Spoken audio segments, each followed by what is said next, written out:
निकाल कर देने को तैयार हूं। किसी का मांस खाना बहुत सरल है मेरे भाई। अपने शरीर में एक पिन चुभाते हैं तो चित्कार निकलती है मुंह से, एक इंजेक्शन खाते हैं जंगा में और हाथ में निकलता है। जरा सोचो वो आहार इंसान का आहार कैसे हो सकता है, वो आहार मानवता का आहार कैसे हो सकता है, वो आहार किसी इंसानियत का आहार कैसे हो सकता है जिस आहार में किसी की चित्कार जुड़ी हुई हो, किसी की हिंसा जुड़ी हुई हो। इसलिए पहला संकल्प इस धरती पर अगर फैलाया जाना चाहिए तो मेरे भाई मैं कह देना चाहता हूं, एक मांसाहारी व्यक्ति को शाकाहारी बनाना अपनी जिंदगी में 68 तीर्थों की यात्रा करने के बराबर होता है।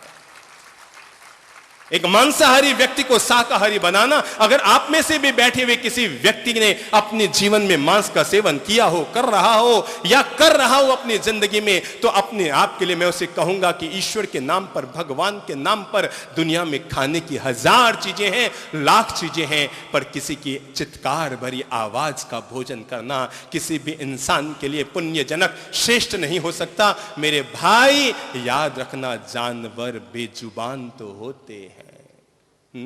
नोट कर लो मेरी तरफ से ये बात, जानवर बेजुबान तो होते हैं पर बेजान नहीं होते, है ना। जानवर बेजुबान तो होते हैं कि जिनकी गर्दन पर कटार चले तो बेचारे बोल नहीं पाते कि हमें मत मारो, पर वे बेजान तो नहीं होते। और किसी की जान को निकालकर, किसी को जान से मारकर किसी के शरीर को खाना, मांस को खाना, ये इंसानियत की हत्या नहीं तो और क्या है। महावीर ने मानवता को सिद्धांत दिया, जियो और जीने दो। महावीर ने मानवता को सिद्धांत दिया, जियो और जीने दो। हर इंसान प्रेम से जिए और अपनी ओर से दूसरों को जीवन जीने की सही सहूलियत दे। आप अपनी जिंदगी को जिए, कोई दिक्कत नहीं, पर किसी की जिंदगी को छीनना आपके लिए उचित नहीं है मेरे भाई। किसी इंसान के हाथ में होता है कि वो हाथी को मार दे, पर मरी हुई चींटी को वापस जन्म देना क्या किसी इंसान के हाथ में है क्या? हाथी को मारना इंसान के हाथ में हो सकता है, पर मरी हुई चींटी को वापस जीवन दान देना शायद इंसान के हाथ में नहीं है। याद रखना, जिसे जीवित करने का अधिकार नहीं है तो वे मानवता के अपराधी हैं, दंडनीय अपराधी हैं। उन्हें किसी को मारने का भी अधिकार नहीं है। अगर आपको किसी को जीवन देने का अधिकार नहीं है तो याद रखिए, किसी को मारने का अधिकार नहीं है। वो चाहे चींटी हो, कीड़ हो, पतंगा हो, मच्छर हो, और चाहे वो कीड़ा हो, चाहे वो छोटा जीव जंतु जानवर हो, चाहे वो जिसका मांस खाते हैं वो जानवर हो। पर एक बात याद रखना, 1000 किलो किसी का मांस खाने वाला इंसान अपना 5 ग्राम मांस भी बाहर निकाल नहीं सकता। शरीर पर एक पिन चुभाई जाए तो मुंह से चित्कार निकल जाती है, आदमी की सहन शक्ति के परे हो जाता है, आदमी सहन नहीं कर पाता। मैं चाहूंगा कि अहिंसा को अपने जीवन में चरितार्थ कीजिए, मन में संकल्प लीजिए। चलिए, और कुछ नहीं, आज से संकल्प लीजिए। अगर आप 50 के पार है तो ठीक, और नहीं है तो संकल्प लीजिए, जिस दिन 50 साल का हो जाऊंगा उस दिन अपने पांव में से चमड़े के जूते निकाल दूंगा। इतना संकल्प लीजिए, कहीं ना कहीं से अहिंसा की शुरुआत कीजिए। महावीर आपसे कुछ चाहते हैं। पांव में चमड़े के जूते शोभा नहीं देते। आप ये न समझें कि जानवर केवल उनके लिए काटे जाते हैं जो मांस खाते हैं, जानवर उनके लिए भी काटे जाते हैं जो चमड़े के जूते पहनते हैं। है प्रभु जी? आप सिंधी हैं, बहुत अच्छी बात है।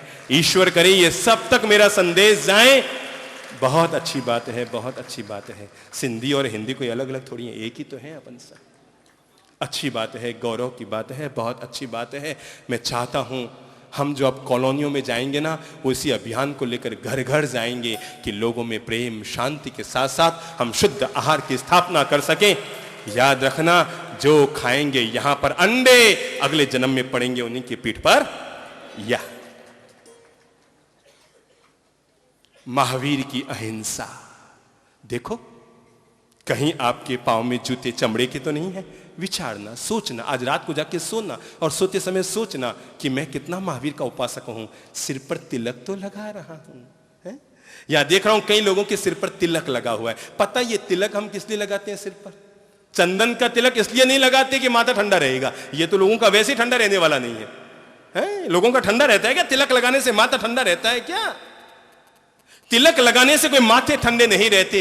सिर पर मंदिर में जाकर चंदन का तिलक हम इसलिए लगाते हैं कि हे भगवान, जैसे मैंने मंदिर में आकर चंदन का तिलक धारण किया है, मैं सौगंध खाता हूं मंदिर से बाहर जाने के बाद आपकी आज्ञाओं को अपने शीश पे धारण करूंगा जैसे तिलक को धारण किया है। यह है तिलक के पीछे मूल भावना कि जैसे मैंने तिलक को धारण किया है वैसे ही मैं बाहर जाकर तुम्हारी आज्ञाओं को, तुम्हारे दिव्य संदेशों को अपने जीवन में धारण करने की कोशिश करूंगा। हमसे महावीर यही चाहते हैं। नंबर 1, अपनी जिंदगी में अहिंसा को जियो।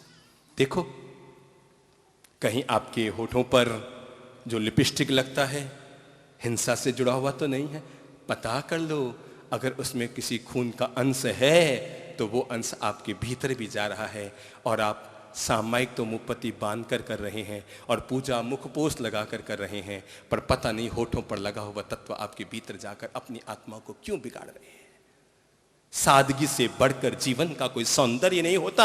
इसलिए अपने प्रसाधनों में, अपने श्रृंगार सामग्री में इस बात का पूरा पूरा विवेक रखें कि हम अपनी ओर से किसी भी प्रकार के हिंसाजनक तत्व का प्रयोग नहीं करेंगे। और नंबर 1, आओ चलो अब जीवन में जोड़ते हैं अहिंसा को। चलो अपनी किचन में जैसे ही गैस का चूल्हा जलाओ ना, सीधा ऐसा नहीं कि गए और लाइटर उठाया और चूल्हा जलाया।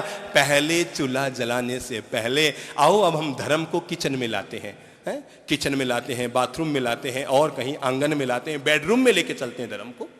और किचन में जब लाते हैं तो नंबर 1, जब गैस का चूल्हा जलाएं तो ध्यान रखें कि कहीं कोई चींटियां गैस के चूल्हे पर नीचे से चढ़ी हुई तो नहीं है। आप लाइटर उठाएंगे, तूली लगाएंगे, आग लगाएंगे, गैस जल पड़ेगा, चींटियां मर पड़ेगी। मेरे भाई, यहां से अगर बाहर जा रहे हो और सड़क पर चलते हुए कोई कीड़ों की पंक्ति नजर आ जाए, केवल मुझ पर आप दया कर सको तो ये दया करना। मुझसे आप प्रेम करते हो तो इस प्रेम को निभाना। अपने मोटरसाइकिल, अपने स्कूटर को रोकना, अपनी जेब में से रुमाल निकालना और सड़क पर बरसात में चल रही कीड़ों की पंक्ति को किनारे करके और फिर आगे निकल जाना। मेरी नजर में 8 कीड़ों को बचाना 8 उपवास करने के फल के बराबर होता है। 8 कीड़ों की जान को बचाना 8 उपवास के फल के बराबर होता है। अगर इंसान अपनी जिंदगी में 8 कीड़ों की भी जान बचाने में सफल हो जाता है तो मेरे भाइयों, अपने जीवन में, अपने किचन में लाइए। गैस के चूल्हे को जलाने से पहले क्या करेंगे? 1 चींटी को जरूर बचा लीजिए, हैं 2 चींटी को जरूर बचा लीजिए, 4 चींटी को जरूर बचा लीजिए। महावीर की अहिंसा की पराकाष्ठा देखो। हम जो संत लोग हैं ना, पता है ये जो बाल है ना, हम कैंची से नहीं काटते हैं, हाथ से तोड़ते हैं। ये ऐसे हाथ से तोड़ते हैं अपने बाल। अब हम 2 दिन बाद ही अपने सिर के और दाढ़ी के सारे बाल उतारेंगे। और इसके पीछे, कैंची न चलाने के पीछे ये कारण नहीं है कि किसी नाई से कटाएंगे तो 20 रुपया लगेगा, 20 रुपये की व्यवस्था कैसे करें। इसका एकमात्र उदाहरण और होता है नंबर 1, अपने आत्मशक्ति की परीक्षा कि व्यक्ति अगर बाल भी नोचे तो साधना से नहीं डिगेगा। तो जीवन में कितने भी संकट आ जाए, आदमी साधना से नहीं डिगेगा। नंबर 2, इसके पीछे मूल भावना रहती है कैंची चलते हुए किसी जीव की हिंसा न हो जाए। जो महावीर अहिंसा के इस पराकाष्ठा पर पहुंचे हुए हैं, हम उनके अनुयायी कहां तक अहिंसा में जी रहे हैं, सोचें। अपने किचन में जब आटा भिगो रहे हैं छान ले, जब चावल भिगो रहे हैं देख ले, जब गैस का चूल्हा निहार ले। किचन की बिल्कुल साफ सुथराई रखें, कोई जीव जंतु पैदा ना हो जाए, पूरी साफ सुथराई रखें। और तो और बाथरूम में नहाने भी जा रहे हैं, मेरी बात सुनने में थोड़ी बूंदी तो लगेगी। कह दूं बूंदी बात, कह दूं? अपन सब तो घर के ही लोग हैं, कुछ भी बोलो ना, कहां फर्क पड़ता है। कोई पराया लोग हो तो बोलते समय सोचो, अपन सब अब तो घर के सदस्य हो गए हैं। अगर तुम संडास में भी जाते हो, डब्ल्यूसी पर बैठते हो और बैठते ही नजर पड़ गई डब्ल्यूसी में 4 कीड़े हैं, झट से पानी मत बहा देना। एक केवल महावीर की अहिंसा को संडास में भी ले जाना, महावीर के धर्म को बाथरूम में भी ले जाना। कोई एक कपड़ा, कोई एक ऐसी वस्तु लेना जिससे उन 4 कीड़ों को उस डब्ल्यूसी में से बाहर निकाल कर बाहर फेंक देना। ये महावीर की अहिंसा को बाथरूम में भी जीवित करने की प्रक्रिया है और ये धर्म है।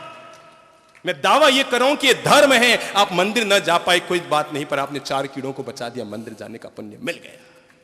बचा दिया तो मिल गया। किसी भी मरते हुए जीव जंतु को बचाना। और अगर सड़क पर भी चल रहे हैं, कोई घायल व्यक्ति नजर आ जाए, नजरअंदाज मत करना। तुम जिसको नजरअंदाज कर रहे हो, एक दिन तुम भी घायल पड़े रहोगे और नजरअंदाज किए जाओगे। इसलिए कभी भी सड़क पर पड़े हुए व्यक्ति को कभी भी नजरअंदाज मत करना।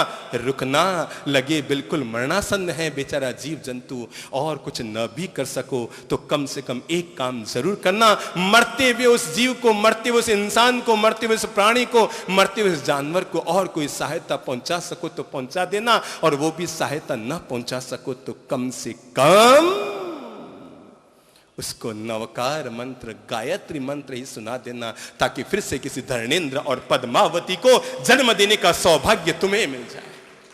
किसी मरते हुए प्राणी को, किसी मरते हुए घायल जीव जंतु को अरे नजरअंदाज करके मत निकलना, 2 मिनट रुकना, उसके सिर पे हाथ रखना, धर्म मंत्र ही सुना देना, शायद उसके प्राण निकल रहे हो और वो मरता हुआ इंसान, मरता हुआ जीव, मरता हुआ जानवर मरकर फिर कोई धर्मेंद्र और पद्मावती बनने का सौभाग्य ले ले। खुद जियो सबको जीने दो। मैं चाहूंगा जो मैं गीत गा रहा हूं, जिस किसी व्यक्ति के भीतर आत्मा है इस गीत को आत्मा में उतारे, और जिसको ये पसंद आ जाए अपनी तरफ से मुझसे ये गीत लेकर 1000 कॉपी इसकी छपवाए, हर व्यक्ति छपवाए और उन बस्तियों में जाकर बांटे जहां पर लोग खाने पीने के आदी रहते हैं। खुद जियो सबको जीने दो, यही मंत्र अपनाना है,